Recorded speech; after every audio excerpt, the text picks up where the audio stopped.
अस्सलामुअलैकुम वरहमतुल्लाहि वबरकातुहू। अगर आपकी वजह से किसी का दिल टूटा हो, किसी का आपने दिल दुखाया हो, तो इस वीडियो को ज़रूर सुनें।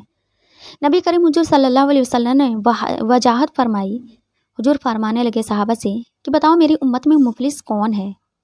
सहाबा ने अर्ज़ किया, या रसूल अल्लाह, जिसके पास पैसे ना हो, जो गरीब हो, वो मुफलिस है।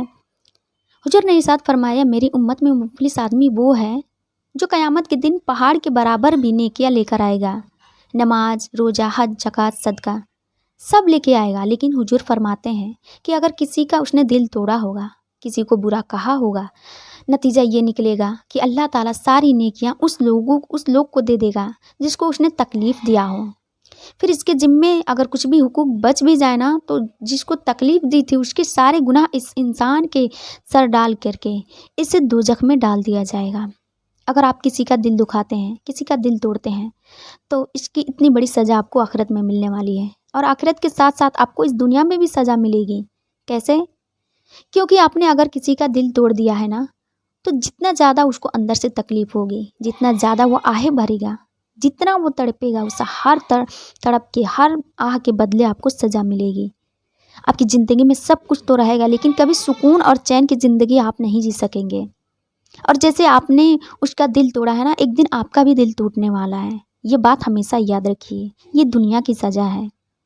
लेकिन हमारा तो हाल ये है कि हम तो दूसरों को तो दिल तोड़ते ही तोड़ते हैं, अपने वालिदैन का भी दिल तोड़ते हैं, उन्हें कितनी तकलीफ़ देते हैं। कभी सोचा है उन पर क्या गुजरता होगा कि जिस औलाद को हमने उंगली पकड़कर चलना सिखाया, खुद भूखे रहकर उन्हें खाना खिलाया, अपनी ज़रूरत होते हुए भी नज़रअंदाज करके आपको आपकी पसंद की चीज़ दिलाई।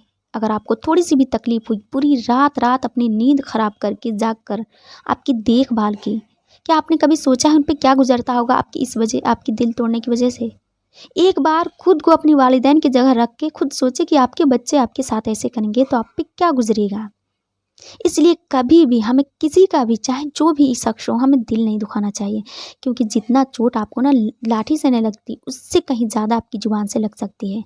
इसलिए अगर कुछ भी बोले ना, तो सोच समझ के बोले, वरना चुप रहे, किसी का भी दिल ना दुखाएं। वरना सारी ज़िंदगी आप इबादत भी करें ना, लेकिन वो इबादत आपके काम नहीं आने वाले, क्योंकि आखिरत में वो सब रद्द हो जाएंगी, और उस इंसान को आपकी सारी इबादत दी जाएगी जिसका आपने दिल तोड़ा है। इसलिए इस बात का हमेशा याद रखें, कभी भी किसी का दिल ना तोड़े। अगर किसी की आपकी वजह से तकलीफ़ हो, तो फ़ौरन आप उससे माफ़ी मांगें और इस गलती को कभी ना करें। इस वीडियो को दूसरों तक ज़रूर शेयर करें। अस्सलाम वालेकुम रहमतुल्लाहि व बरकातहू।